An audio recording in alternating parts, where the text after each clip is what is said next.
కెరటం లేచిన తీరు చూస్తే ఉప్పెనై ముంచెత్తుతుందనిపించింది. కాని తీరం తాకకముందే విరిగిపోయింది. దీన్నే ఫ్రెంచి జీవన సరళిలోకి అనువదించి చెబితే షాంపెన్ బిరుడ ఉవ్వెత్తున ఎగిరింది. కాని నురుగ మాత్రం పొంగలేదు. ఫ్రెంచి తీవ్ర మితవాద పార్టీ నేషనల్ ర్యాలీ పరిస్థితి అట్లాగే ఉంది. మరైన్ లీపెన్ నాయకత్వంలోని ఆ పార్టీ ఫ్రాన్స్ సాధారణ ఎన్నికలలో ప్రభంజనం సృష్టిస్తుందని అంతా అంచనా వేశారు. కాని ఫలితాలలో 3వ స్థానం దగ్గరే ఆగిపోయింది.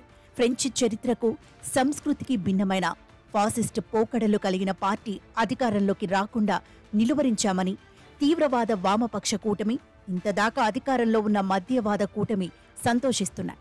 తమది వాయిదా పడిన విజయమే తప్ప ఇది ఓటమి కాదు అంటూ లీపెన్ నిబ్బరంగా ఉన్నారు. నెల రోజుల కిందట యూరోపియన్ పార్లమెంటుకు జరిగిన ఎన్నికలలో ఫ్రాన్స్ నుంచి లీపెన్ పార్టీ 31% ఓట్లతో ఘన విజయం సాధించింది. ఫ్రెంచ్ అధ్యక్షుడు ఎమాన్యుయల్ మేక్రాన్ నాయకత్వం వహిస్తున్న కూటమికి 15% కంటే తక్కువ ఓట్లు వచ్చాయి. మరింత ప్రమాదం రాకముందే జాగ్రత్త పడదామనుకున్నారో మరే కారణమో కాని గత జూన్ 9 నాడు మేక్రాన్ జాతీయ అసెంబ్లీని రద్దు చేసి ఎన్నికలు ప్రకటించారు.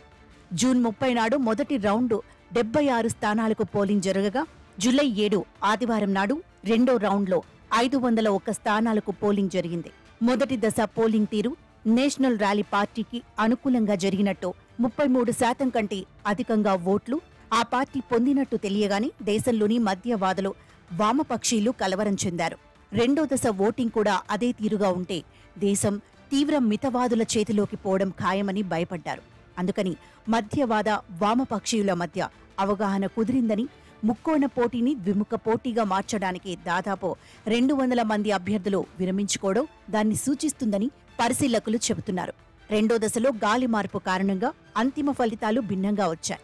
వామపక్ష కూటమికి 182 స్థానాలు, మేక్రాన్ నాయకత్వంలోని మధ్యవాద కూటమికి 163 సీట్లు, లీపెన్ పార్టీకి 143 స్థానాలు లభించాయి. ఏ ఒక్క పార్టీకి, కూటమికి మెజార్టీ రాలేదు.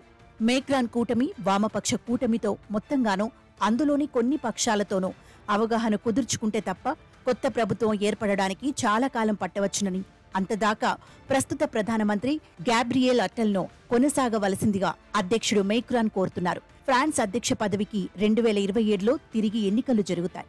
గత 3 పర్యాయాలుగా పోటీపడి ఓడిపోయిన లీపెన్ ఈసారి తప్పనిసరిగా విజయం సాధించగలనని, అందుకు తగ్గ సూచనలు ప్రస్తుత ఎన్నికలు ఇచ్చాయని చెబుతున్నారు.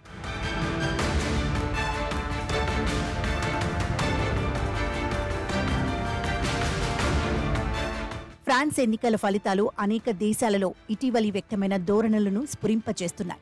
లీపెన్ ఓడిపోయింది.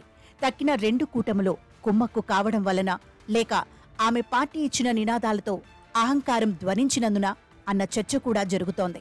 అబ్కీ బార్ 400 పార్ అంటూ భారత్లో ఒక పార్టీ ప్రచార నినాదం ఇచ్చినట్టుగానే యూకే ఎన్నికల్లో లేబర్ పార్టీ సూపర్ మెజార్టీ నినాదాన్ని ఇచ్చింది. భారత్లో పనిచేయలేదు కానీ యూకేలో లేబర్ పార్టీ లక్ష్యాన్ని సాధించింది.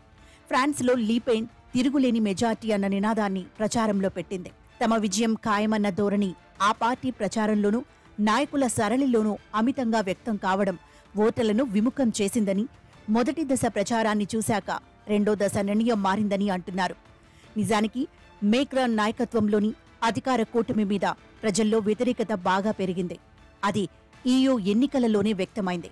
స్వేచ్ఛ, సమానత్వం, సౌభ్రాతృత్వం వంటి నినాదాల వారసత్వం ఉన్న ఫ్రాన్స్ రెండో ప్రపంచ యుద్ధం సమయంలో ఫాసిజం దాడులకు తీవ్రంగా నష్టపోయిన ఫ్రాన్స్ తన దేశంలో ఒక ఫాసిస్ట్ పార్టీని అధికారంలోకి తేవడం అవమానకరమని అధిక సంఖ్యాకులు భావించటం వల్ల కూడా లీపెన్ పార్టీకి మొదట ఉధృతంగా కనిపించిన ఆదరణ తరువాత వెనక పట్టుబట్టి ఉండవచ్చునని విశ్లేషకులు చెబుతున్నారు.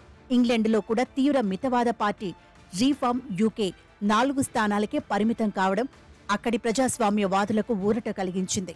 అయితే 2 దేశాలలోనూ తీవ్ర మితవాద పార్టీలకు గణనీయంగా ఓట్లు వచ్చాయి. ఈ ధోరణి పెరుగుదల దిశగానే ప్రయాణిస్తోంది. యుక్తియుతంగా ఓటు చేయటం వల్ల ఫ్రాన్స్ రెండో దశలో ఫలితాలు తారుమారయ్యాయి. అటువంటి సందర్భం భారత్లో కూడా 1991 ఎన్నికల్లో కూడా జరిగింది. కాకపోతే ఆనాటి సందర్భం వ్యూహంతో కాక ఒక విషాదంతో, సానుభూతి ఓటింగ్తో ముడిపడింది. అనేక దశల పోలింగ్ నడుమ రాజీవ్ గాంధీ హత్య జరగకపోతే ఆ ఎన్నికల్లోనే బీజేపీ విజయం సాధించి ఉండేది.